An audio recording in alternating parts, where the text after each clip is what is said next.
शिवसेना नेता व राज्यसभा सांसद प्रियंका चतुर्वेदी ने संजय राउत के पक्ष में बयान देते हुए कहा कि वह एक लड़ने वाले नेता हैं, वे जेल जाने से नहीं डरते हैं। इनकी पार्टी में भगदड़ मची है। संजय जी रोज इन्हें एक्सपोज कर रहे हैं, इसी वजह से चाह रहे हैं कि ये जेल में रहें। लेकिन आपने पहले भी देखा था, एक बार पहले ही जब जेल गए थे, कोर्ट ने किस तरह से फटकार लगाई थी। एकनाथ शिंदे की पार्टी शिवसेना में गीदड़ों की तरह भगदड़ मची हुई है।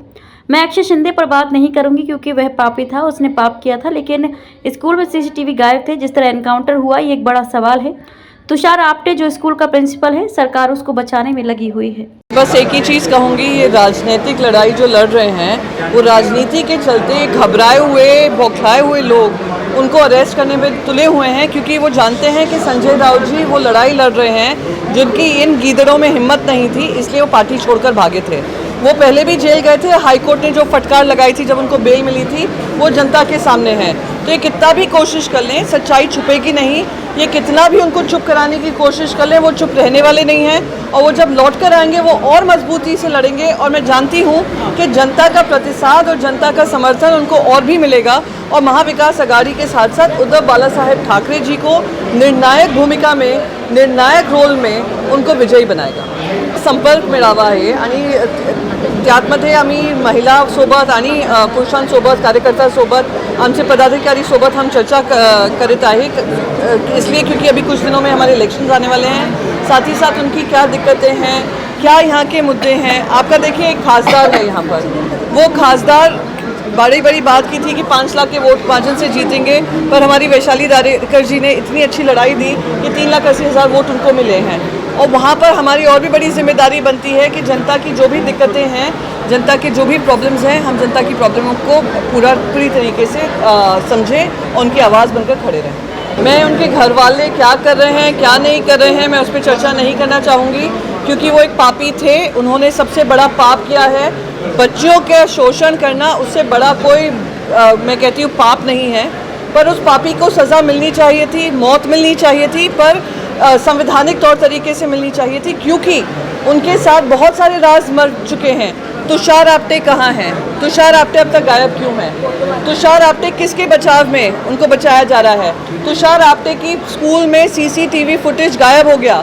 उससे पता चलता क्या सिर्फ यही 2 बालिका थी जिनके साथ शोषण हुआ है, या बहुत सारी ऐसी बालिका हैं जिनकी हिम्मत नहीं हुई है आकर सामने बताने की? तो बहुत सारे ऐसे राज, बहुत सारी ऐसे तथ्य जो सामने आने चाहिए थे, वो कहीं ना कहीं ख़त्म करने का काम हुआ है। तो ये जो मैं उम्मीद करती हूँ, तुषार आपटे जो हैं, ये पूरी सरकार उसको बचाने में लगी है, उसकी सच्चाई जल्द से जल्द सामने आएगी। और हम सब कार्यकर्ता, शिवसेना के कार्यकर्ता इसी में लगे हुए हैं कि जो सही तरीके से जो आरोपी है, जो मुख्य आरोपी है, वो तुषार आपटे लग रहे हैं, क्योंकि उनके फार्म हाउस में भी ये आदमी काम करता था, और उसको अरेस्ट होना चाहिए और उसके ऊपर भी पूरी कार्रवाई चलनी चाहिए। मैडम, निवडणूक उमरखेड़ विधानसभा क्षेत्र में उम्मीदवारी को लेकर बीजेपी में खींचतान। एएनसी उमरखेड़ विधानसभा क्षेत्र अनुसूचित जाति के लिए आरक्षित है। इस विधानसभा क्षेत्र का नेतृत्व बीजेपी विधायक नामदेव ससानी कर रहे हैं। इस सीट पर पार्टी के अन्य दावेदारों ने भी अपना दावा ठोक दिया है। 2019 के चुनाव में विधायक राजेंद्र नजरदान को उम्मीदवारी से वंचित कर दिया गया था। इस वक्त राजेंद्र नजरदान ने इच्छा जताई है कि अगर पार्टी उन्हें उम्मीदवार देती है तो वे चुनाव लड़ेंगे। विधायक नामदेव ससानी ने विधानसभा क्षेत्र में कई विकास कार्य कराने का दावा किया है। उन्होंने कहा कि विपक्ष आरोप लगाता है भाजपा पदाधिकारी भाविक भगत इच्छुक हैं। उन्होंने इस विधानसभा क्षेत्र में मोर्चा बनाना शुरू कर दिया है।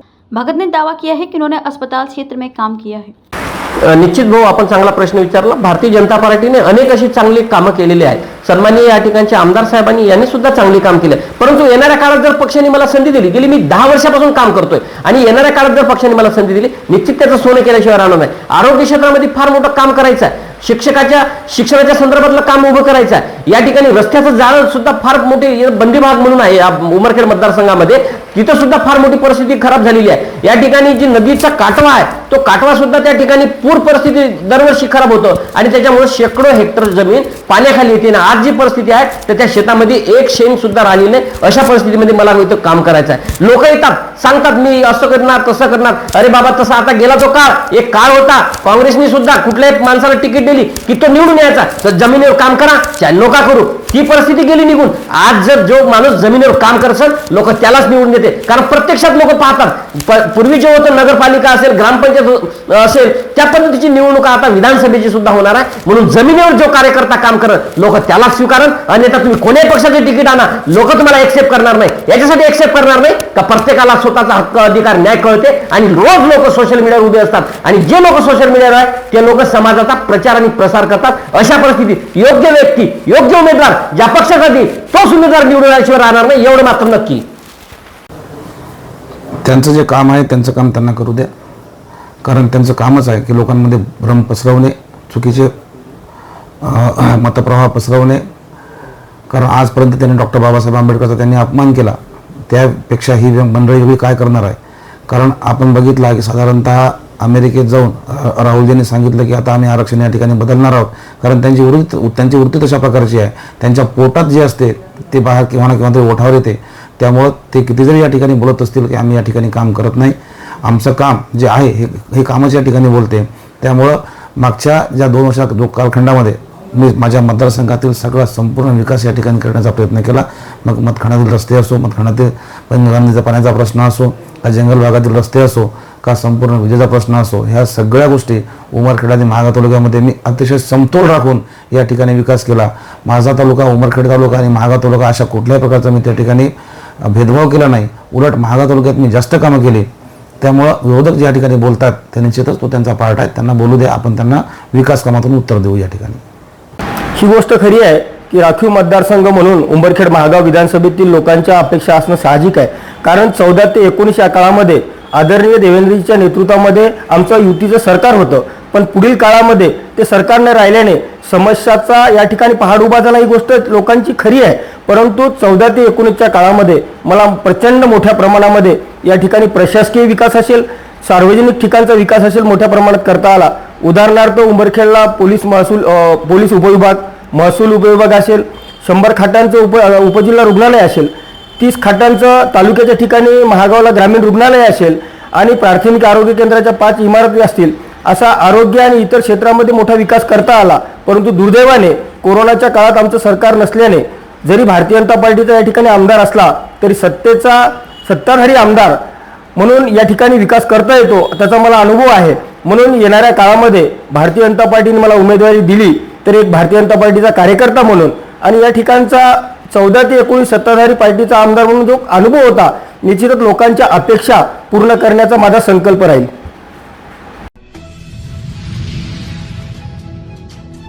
मुंबई में हुई लगातार बारिश के चलते शहर के अंधेरी के सिब्ज इलाके में कंपनी के बाहर एक 45 वर्षीय महिला खुले नाले में गिर गई और उसकी मौत हो गई। प्रथम जानकारी के अनुसार ज्यादा पानी भरने से और भारी बारिश के चलते महिला को नाला नहीं दिखा। बाद में महिला को फायर ब्रिगेड की टीम ने बाहर निकाला, लेकिन महिला की मौत हो चुकी थी। ये घटना कल 25 सितंबर रात 9 बजे की है। इस मामले में अब महानगर पालिका की तरफ से उच्च स्तरीय जांच बैठाई गई है। बीएमसी को संदेह है कि कहीं महिला की हत्या करके तो नाले में नहीं डाली गई है, उसकी जांच होगी। आपने एक एडीआर दाखिल किया है, एक लेडी की नाले में गिरकर मौत हुई है, क्या पूरा मामला है और अभी तक पुलिस की क्या कार्रवाई हुई? कल रात सीप्स गेट के सामने जो एमआईडीसी सेंट्रल रोड है उसके बीच में जो डिवाइडर है, डिवाइडर के बीच में जो गैप था उसमें एक कल रात अराउंड 10 बजे एक औरत गिरी। नीचे नाला था, नाला में गिरने के कारण उसका ड्राउनिंग होकर उसकी डेथ हो गई है। तो कल रात पुलिस स्टाफ वहाँ पे एमआईडीसी पुलिस स्टेशन का गया था। बॉडी को निकाल के हमने फिर उसको ऊपर हॉस्पिटल में भेजा है। अभी उसके आगे की कार्रवाई के लिए एडीआर रजिस्टर किया गया है और लीगल कार्रवाई हम कर रहे हैं। इसमें क्या कुछ लापरवाही अभी तक सामने आई है सर, और जांच में अगर लापरवाही किसी की सामने आती है तो क्या एक्शन जो है उसके ऊपर भी लिया जाएगा? नहीं, अभी एडीआर रजिस्टर्ड है, उसमें डिटेल इंक्वायरी किया जाएगा। उसके बाद ही इसके बारे में बता सकता हूँ। ये रोड किसके अंडर आता है? बीएमसी का है ये नाला जो ढकने का काम था या फिर दूसरी कोई एजेंसी थी? नहीं, वही उसी के बारे में सब डिटेल में इंक्वायरी किया जाएगा और फिर आजू बाजू में कुछ सीसीटीवी है वो भी देख के जाएंगे, उसको भी चेक किया जाएगा और उसके बाद फैक्चुअल बेसिस पे आगे कार्रवाई किया जाएगी।